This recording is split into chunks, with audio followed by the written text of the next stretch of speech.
Hello students, आप सभी का स्वागत है आपके अपने चैनल पर। आज हम बात करेंगे चैप्टर 3 के पार्ट 2 के बारे में। इससे पहले की वीडियो में हम सूत यानी कॉटन को पढ़ चुके हैं, उसके बाद हमने ऊन को पढ़ा था, फिर हमने रेशम को पढ़ा था। आज हम जानेंगे कृत्रिम तंतु के बारे में। कृत्रिम तंतु क्या होते हैं और इनकी विशेषताएँ क्या होती हैं। तो चलिए शुरू करते हैं। कृत्रिम तंतु एक ऐसे तंतु होते हैं जो कि मैन मेड होते हैं, यानी कि ह्यूमन के द्वारा बनाए गए होते हैं। ये पूरी तरीके से केमिकल होते हैं। इसमें नेचुरल इफ़ेक्ट नहीं देखने को मिलता, क्योंकि ये केमिकल से बनाए जाते हैं और ये मैन मेड तंतु होते हैं, यानी आर्टिफिशियल तंतु होते हैं। तो इन्हें ह्यूमन अपनी नीड के अकॉर्डिंग बनाता है, जैसे कि उसे वस्त्र की जैसे आवश्यकता होगी उसके अकॉर्डिंग वो वस्त्र का निर्माण करता है। तो कृत्रिम तंतु विभिन्न प्रकार के रासायनिक द्रव्यों द्वारा बनाए जाते हैं। इन्हें बनाने में काफ़ी परिश्रम की आवश्यकता होती है। मशीनों द्वारा रासायनिक द्रव्यों के लंबे लंबे तंतु बनाए जाते हैं। कृत्रिम तंतु के द्वारा जो है लंबे लंबे तंतु बनाए जाते हैं, जिन्हें फिलामेंट कहते हैं। और जो छोटे छोटे तंतु होते हैं उन्हें स्टेपल कहा जाता है। फिर इन तंतुओं को गीला कर दिया जाता है, जिससे कुछ तंतु एक साथ मिलकर एक धागा बनाते हैं। उन धागों को रील पर लपेटकर बाद में कपड़ा तैयार कर लिया जाता है। कृत्रिम तंतुओं की विशेषताएं। कृत्रिम तंतु की क्या क्या विशेषताएं होती हैं। रगड़ने का प्रभाव। कृत्रिम तंतु को रगड़ने से इस पर कोई भी बुरा प्रभाव नहीं पड़ता। नमी का प्रभाव। यह तंतु सुगमता से धुलता है तथा गीली दशा में भी कमज़ोर नहीं होता। यह नमी को विलीन नहीं करता अतः शीघ्रता से सूख जाता है। नमी को न सूखने के कारण ही इस पर किसी प्रकार के धब्बे तथा स्थायी प्रभाव नहीं डालते हैं और धोने पर शीघ्रता से उतर जाते हैं। जैसे हमने कहा, ये जो है मैनमेड फाइबर होते हैं और ये आर्टिफिशियल फाइबर होते हैं। इन्हें ह्यूमन अपनी नीड के अकॉर्डिंग बनाता है, जैसे कि उन पर नमी का कोई भी बुरा प्रभाव नहीं पड़ता। उन कपड़ों में सिकुड़न नहीं होती, क्योंकि ह्यूमन अपनी नीड के अकॉर्डिंग बनाता है। ऐसे वस्त्र बनाता है जिस पर कोई भी धब्बा ना पड़े। क्योंकि जो अगर धब्बे वाला वस्त्र होगा वो अच्छा नहीं होता और धब्बे छुटाने में टाइम व समय और श्रम की आवश्यकता होती है। तो इसलिए ह्यूमन ऐसे रेशे का निर्माण करता है जिसमें इन सभी की विशेषताओं को शामिल करता है, जिससे कि कपड़े पर धब्बे का कोई भी प्रभाव ना पड़े और वो जल्दी से सूख जाए। सूखा ताप। कृत्रिम तंतु गर्मी में बहुत जल्दी खराब होता है और अधिक गर्मी से पिघलने लगता है। इसी कारण इन तंतुओं से बने कपड़ों को इस्त्री करने में विशेष सावधानी की आवश्यकता होती है। इनसे बने वस्त्र बिना इस्त्री के भी पहने जा सकते हैं।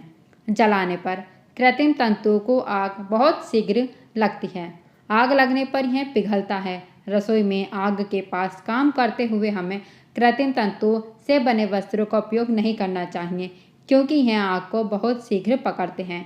इन तंतुओं को जलाने पर से प्लास्टिक के जलने की गंध आती है, क्योंकि ये केमिकल से बने होते हैं और अगर हम इन्हें जलाते हैं तो ये शरीर पर चिपक जाते हैं और जब चिपकते हैं तो इसके अंदर से जो है प्लास्टिक की गंध आती है। वैसे भी केमिकल से बनाए जाते हैं तो केमिकल की गंध आती है, प्लास्टिक की गंध आती है और जब ये जलते हैं तो ये गांठी के रूप में रह जाते हैं और शरीर पर चिपक जाते हैं। इसलिए कहा जाता है कि आपको रसोई में काम करते समय कॉटन का कपड़ा पहनना चाहिए। कभी भी आपको आर्टिफिशियल वस्त्र को रसोई में पहनकर नहीं जाना चाहिए। ताप का संचालक। यह ताप का बुरा संचालक होता है, अतः इसे सर्दियों में पहना जाता है। अगर आप गर्मियों में कृत्रिम वस्त्र को पहनते हो तो आपको गर्मी लगती है। क्योंकि ये ताप के बुरे संचालक होते हैं। कृत्रिम वस्त्र शरीर की गर्मी को बाहर नहीं निकलने देते, जिस कारण आपको और भी ज़्यादा गर्मी लगती है। इसलिए कृत्रिम वस्त्र को हमेशा सर्दियों में पहना जाता है, क्योंकि शरीर की गर्मी अंदर ही रहे। मजबूती और हल्कापन। कृत्रिम तंतु बहुत मजबूत होते हैं, इसके साथ साथ यह बहुत हल्के भी होते हैं और कम स्थान घेरते हैं। यही कारण है कि लोग जब कहीं यात्रा पर जाते हैं तो वे अधिकतर सूती वस्त्रों की अपेक्षा इन वस्त्रों को ही ले जाना पसंद करते हैं, क्योंकि कृत्रिम वस्त्र मजबूत होते हैं और हल्के होते हैं।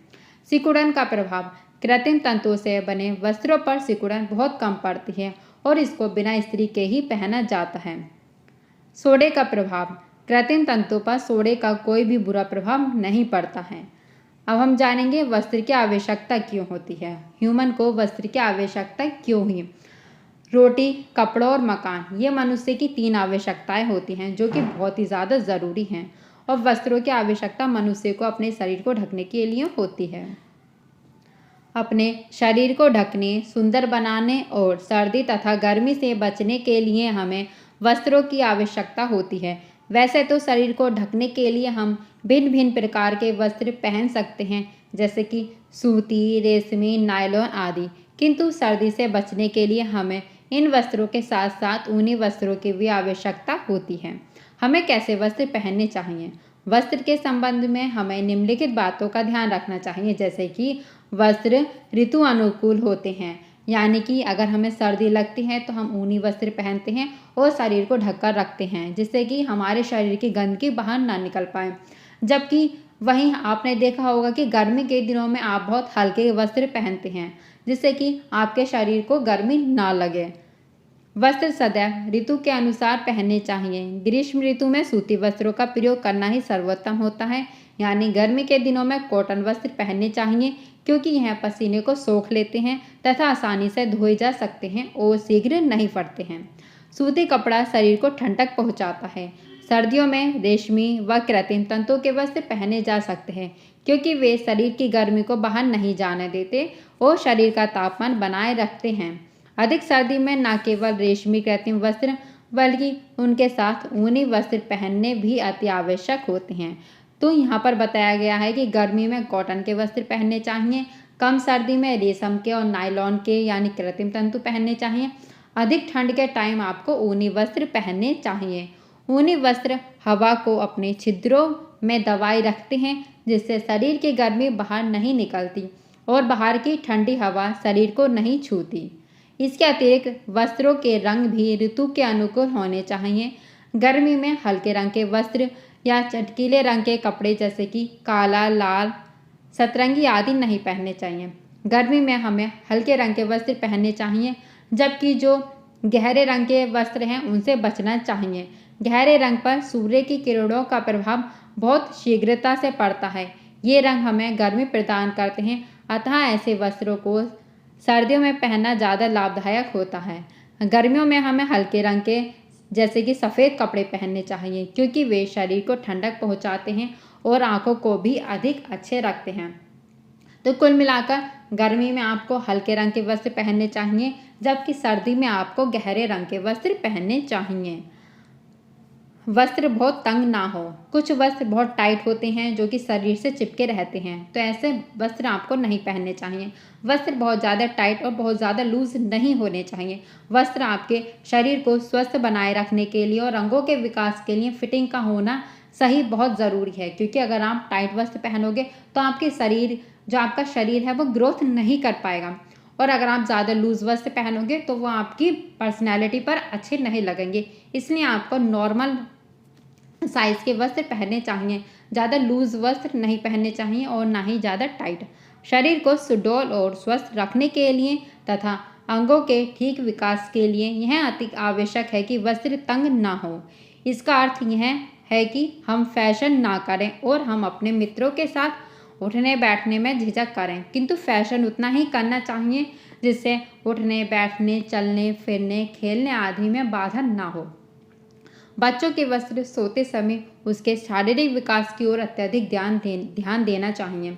छोटे बच्चों को हमेशा ढीले वस्त्र पहनने चाहिए, क्योंकि उनका शरीर जो है वो वृद्धि करता है। इसलिए वस्त्रों का स्वच्छ होना, शरीर को निरोग रखने के साथ साथ वस्त्रों का स्वच्छ होना भी अत्यंत आवश्यक होता है। विशेषकर भीतरी वस्त्र जैसे कि बनियान, जांघिया आदि जो होते हैं उनका साफ होना बहुत ज़्यादा ज़रूरी होता है। क्योंकि ये वस्त्र हमारे शरीर के सबसे पास होते हैं और बहुत ही नाजुक अंग को टच करते हैं, इसलिए इन वस्त्रों का साफ होना बहुत ज़रूरी होता है। ये वस्त्र यदि सफ़ेद रंग के हो तो अधिक अच्छा होगा, क्योंकि इन पर मैल आसानी से दिखाई पड़ता है। भीतरी वस्त्र प्रतिदिन बदलने चाहिए और इनकी स्वच्छता का भी विशेष रूप से ध्यान रखना चाहिए। वस्त्र हमेशा साफ सुथरे पहनने चाहिए। वस्त्रों का अवसर अनुकूल होना, आपको वस्त्र हमेशा अवसर के अकॉर्डिंग पहनने चाहिए, यानी कि ऑक्यूपेशन के अकॉर्डिंग पहनने चाहिए। आप वस्त्र स्कूल में अलग तरह के पहनते हो, पार्टी में जाते हो तो थोड़ा चटकीले भटकीले कलरों को पहनते हो, यानी कि स्टाइलिश वस्त्र पहनते हो, जबकि सोते समय एकदम आप लाइट वेट के कपड़े पहनते हो, एकदम हल्के पहनते हो, जो ज़्यादा कड़े हुए ना हो, तो आप ऐसे वस्त्रों का यूज़ करते हो। तो देखा आपने कि आप स्कूल के टाइम अलग वस्त्र पहनते हो, आप पार्टी में जाते हो तो आप थोड़ा अलग तरह के कपड़े पहनते हो। क्या आप पार्टी में कभी स्कूल की ड्रेस पहन कर गए हो? नहीं ना, तो वो कितना अच्छा नहीं लगता है वो। इसलिए वस्त्र को हमेशा अवसर के अकॉर्डिंग पहनना चाहिए। हमें सदैव वस्त्र अवसर के अनुसार पहनने चाहिए। विवाह अथवा किसी पार्टी में चमकीले भड़कीले वस्त्र का होना उतना ही आवश्यक है जितना कि स्कूल के लिए साधारण वस्त्र का होना। स्कूल के वस्त्र ऐसे होने चाहिए कि वे घर पर आसानी से धोए जा सकें।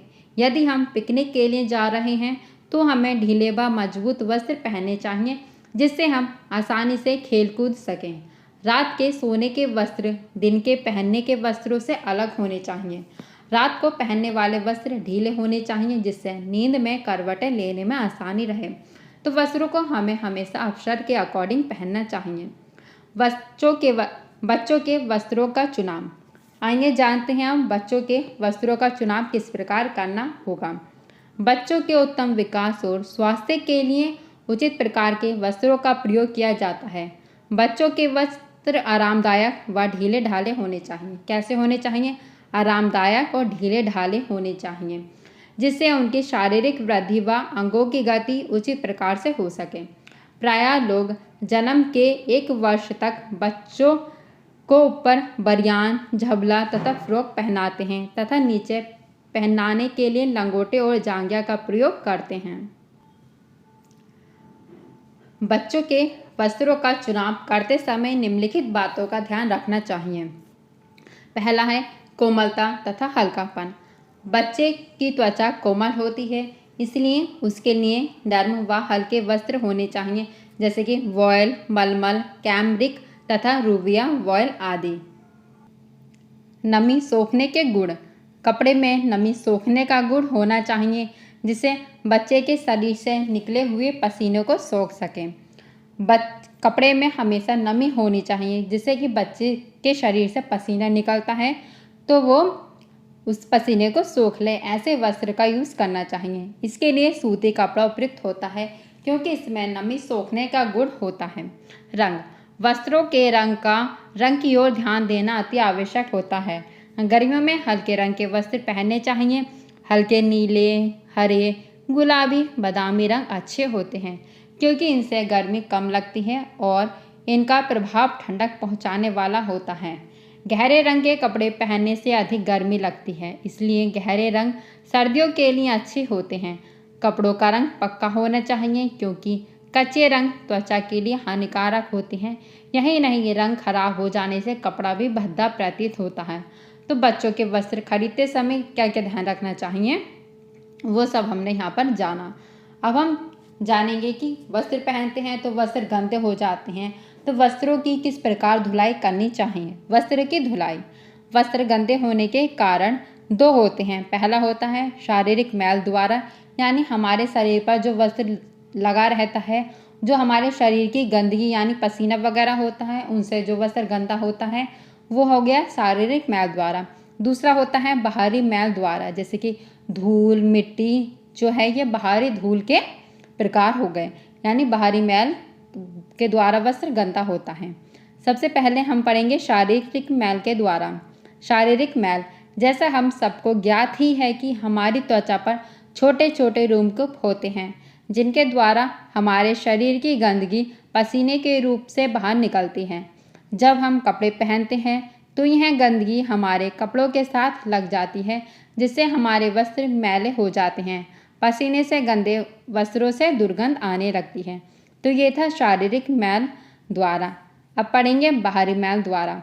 हवा में मिट्टी व धूल के कण सदा मिले रहते हैं। जब यह हवा हमारे वस्त्रों के साथ लगती है तो मिट्टी व धूल के कण हमारे वस्त्रों के साथ लग जाते हैं जिससे कपड़ा मैला दिखाई देने लगता है। इन धूल के कणों के साथ रोगाणु के रहने की भी संभावना रहती है। हल्के व सफ़ेद रंग के कपड़ों पर यह मैल और भी साफ दिखाई देता है। खेलने पर जब बच्चे मिट्टी से सने हुए हाथ और अपने कपड़ों से लगाते हैं या कारखाने में काम करते हुए मजदूर धुएं के संपर्क में आते हैं, अथवा यदि हम गाड़ी व बसों से एक स्थान से दूसरे स्थान पर जाते हैं तो उससे भी वस्त्र गंदे और मैले हो जाते हैं। तो यहाँ पर बाहरी मैल के द्वारा बताया गया है कि वस्त्र कैसे धूल कण के कारण गंदे हो जाते हैं। हल्के रंग पर ये जो धूल मिट्टी के कण हैं ये एकदम साफ दिखाई देते हैं, जिससे कि आपका वस्त्र देखने में गंदा लगता है। वस्त्रों की धुलाई में सहायक पदार्थ कौन कौन से होते हैं? तो वस्त्र में दो प्रकार की मैल होती है। एक तो ऊपरी, जो वस्त्र को झाड़ने से या ब्रश से रगड़ने से दूर हो जाती है। कुछ ऐसे कण होते हैं जो कि आप वस्त्र को झटक देते हो तो वो दूर हो जाते हैं। दूसरा मैल ऐसा होता है जो कि वस्त्र के साथ चिपक जाता है, जो झाड़ने से नहीं उतरता है। इसको दूर करने के लिए साबुन या पानी की आवश्यकता होती है। इसके अतिरिक्त वस्त्रों में कड़ापन लाने के लिए विशेषकर सूती वस्त्रों के लिए माड़ की आवश्यकता होती है। कड़ापन किस वस्त्र पर किया जाता है? तो कड़ापन हमेशा सूती वस्त्र पर किया जाता है। इसके साथ साथ यदि सूती वस्त्र सफ़ेद हो तो नील व टिनोपॉल का भी प्रयोग करना चाहिए। किसका? नील और टिनोपॉल का भी प्रयोग करना चाहिए सूती वस्त्र पर। वस्त्र को धोने के लिए साबुन की झाग बनानी पड़ती है तथा धोने के पश्चात उसको पानी में से खंगालना पड़ता है। जैसे पहले बताया गया है, उसमें नील व मांड लगानी होती है। इन सब कार्यों को करने के लिए हमें टब व चिलमची, मांड बनाने के लिए पतीले व कड़छी का भी आवश्यकता होती है। अब हम जानेंगे पानी के बारे में। पानी सूती वस्त्रों को प्रायः धोने के लिए ठंडे या गर्म पानी में लगभग 15 से 20 मिनट तक भिगोकर रख दिया जाता है, जिससे वस्त्रों की मैल फूल जाती है। सूती वस्त्र को ठंडे पानी या फिर गर्म पानी से धो सकते हैं। सूती वस्त्र पर गर्म पानी का कुछ भी बुरा इफेक्ट नहीं पड़ता, जबकि अगर आप ऊनी वस्त्र को गर्म पानी में धोगे तो ऊनी वस्त्र छोटा हो जाता है। ये कुछ टर्म है छोटी छोटी जो कि आपको ध्यान रखनी है। जैसे कि सूती वस्त्र को अगर हम गर्म पानी में धोते हैं तो उस पर कुछ भी बुरा इफेक्ट नहीं होगा। वहीं अगर हम ऊनी वस्त्र को गर्म पानी में धोते हैं तो ऊनी वस्त्र छोटा हो जाता है। ऊनी वस्त्र को हमेशा गुनगुने पानी में धो सकते हैं। आगे हम जानेंगे, यदि वस्त्र बहुत मैले हो तो गर्म पानी में साबुन का घोल बनाकर वस्त्रों को उसमें भिगो दिया जाता है। इससे वस्त्रों को धोने पर उनकी मैल जल्दी और आसानी से दूर हो जाती है। यह विधि केवल सफ़ेद या पक्की रंग वाले सूती वस्त्रों के लिए ही प्रयोग में लाई गई है। साबुन। वस्त्रों को धोने में साबुन भी अपना विशेष महत्व रखता है। प्रायः साबुन में क्या होता है? कास्टिक सोडा होता है, जो कि कपड़ों की मैल उतारने में सहायता करता है। कुछ वस्त्र जैसे कि सूती और लिनन, इन पर कोई भी बुरा प्रभाव नहीं पड़ता, अतः इसे साबुन द्वारा धोया जा सकता है। यानी कि जो साबुन है उसका सूती वस्त्र और लिनन वस्त्र पर कुछ भी बुरा इफेक्ट नहीं पड़ता। डिटर्जेंट। आज के युग में साबुन की जगह डिटर्जेंट का प्रयोग बढ़ता जा रहा है। डिटर्जेंट यानी सर्फ, नॉर्मल भाषा में हम इसे सर्फ बोल सकते हैं। यह पेट्रोलियम से बना होता है। डिटर्जेंट में कास्टिक सोडा नहीं होता, अतः यह रेशमी वस्त्र के लिए उपयुक्त होता है। तो साबुन जो है वो सूती और लिनन वस्त्र के लिए उपयुक्त होता है। डिटर्जेंट यह रेशमी वस्त्र के लिए अच्छा होता है। इसको पानी में घोल दिया जाता है और मैले कपड़े को कुछ देर भिगोने से मैल के कण पानी में घुल जाते हैं और कपड़ा आसानी से साफ हो जाता है। यह कठोर जल में भी घुलनशील होता है। आजकल बाजार में कई प्रकार के डिटर्जेंट पाउडर मिलते हैं, जैसे कि सर्फ, सनलाइट, डेट आदि। अब यह टिकिया के रूप में भी मिलते हैं, जैसे कि रिन, डेट, फेना आदि। वस्त्रों की धुलाई। वस्त्रों को धोने के पहले साबुन या डिटर्जेंट का घोल तैयार करना चाहिए। फिर वस्त्रों को अच्छी प्रकार से खोलकर डाल देना चाहिए तथा हाथों से दबाना चाहिए, जिससे घोल में वस्त्र भली प्रकार से भीग जाए। यदि वस्त्र कुछ स्थानों से अधिक मैला हो तो उस पर थोड़ा सा साबुन का चूरा डालकर उस स्थान को रगड़ना चाहिए। रगड़ने के लिए ब्रश का प्रयोग भी कर सकते हैं। यदि कोमल वस्त्र जैसे कि रेशमी और ऊनी वस्त्र धोने हो तो उनको हल्के हाथों से धोना चाहिए। रेशमी और ऊनी वस्त्र को हल्के हाथों से धोना चाहिए। इन पर हम ज़्यादा टाइट रगड़ का प्रयोग नहीं करते, यानी रेशमी और ऊनी वस्त्र को सॉफ्ट हाथों से धोना चाहिए। जबकि सूती और लिनन वस्त्र को हम कितना भी रगड़ सकते हैं, उनका कोई भी बुरा इफेक्ट नहीं होगा। इसके पश्चात वस्त्र को साफ पानी से बार बार धोएं, जिससे वस्त्र में से सारा साबुन निकल जाए। सूती वस्त्रों के लिए आवश्यकता अनुसार माड़, नील अथवा टिनोपॉल का प्रयोग करना चाहिए। किसके लिए? सूती वस्त्र के लिए। रेशमी वस्त्रों में मांड के स्थान पर गोंद का पानी प्रयोग में लाया जाता है। उनमें चमक लाने के लिए थोड़े से सिरके के घोल का भी प्रयोग किया जाता है। रेशमी वस्त्र में चमक लाने के लिए सिरके के घोल का प्रयोग किया जाता है। यदि गोंद के घोल में थोड़े से सिरके को मिला दिया जाए तो भी एक ही बात है। यानी कि देखिए, सूती वस्त्र पर आप मांड का प्रयोग करते हैं, जबकि रेशमी वस्त्र पर आप गोंद का प्रयोग करते हैं। गोंद के साथ साथ आप सिरके का भी प्रयोग कर सकते हैं। यदि गोंद के घोल में थोड़े से सिरके को मिला दिया जाता है तो भी एक ही बात होती है। इस घोल में वस्त्र को अच्छी तरह से डुबोकर निचोड़ लेते हैं और सूखने के लिए छाया में फैलाते हैं। छाया में ध्यान रखना है, सूखने के लिए रेशमी वस्त्र को सूखने के लिए छाया में फैलाया जाता है। रेशमी वस्त्र को ज़्यादा तेज धूप में नहीं फैलाना चाहिए। अलग अलग कपड़ों की अपनी अपनी विशेषताओं के कारण उन्हें धोने के ढंग भी अलग अलग होते हैं। अब सूती कपड़े धोने की विधि का उल्लेख किया गया है यहाँ पर, तो देख सकते हैं आप कि सूती वस्त्र को धोने के लिए साबुन, नील अथवा टिनोपॉल, मांड इन सब का प्रयोग किया जाता है। अब विधि पढ़ते हैं। सबसे पहले सामान एकत्र कर लीजिए। यदि सफ़ेद सूती वस्त्र बहुत मैले हों तो उसको साबुन के घोल में कुछ समय के लिए भिगो दीजिए। रंगदार सूती वस्त्र को जिनका पानी से रंग छूटने की संभावना हो, धोने से पूर्व भिगोना नहीं चाहिए। यानी कि ऐसे सूती वस्त्र जिनका रंग कच्चा हो तो उन्हें धोने से पहले भिगोना नहीं चाहिए, नहीं तो उनका रंग खराब हो जाएगा। फिर चिलमची में थोड़ा सा पानी लेकर उसमें साबुन का घोल बना लीजिए।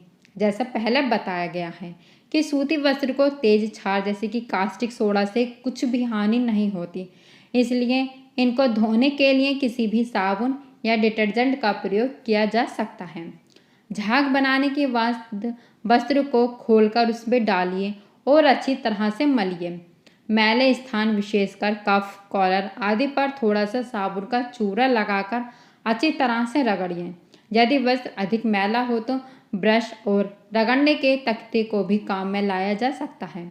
इसके उपरांत वस्त्रों को साफ पानी में तब तक धोइए जब तक कि सारा साबुन वस्त्र से ना निकल जाए।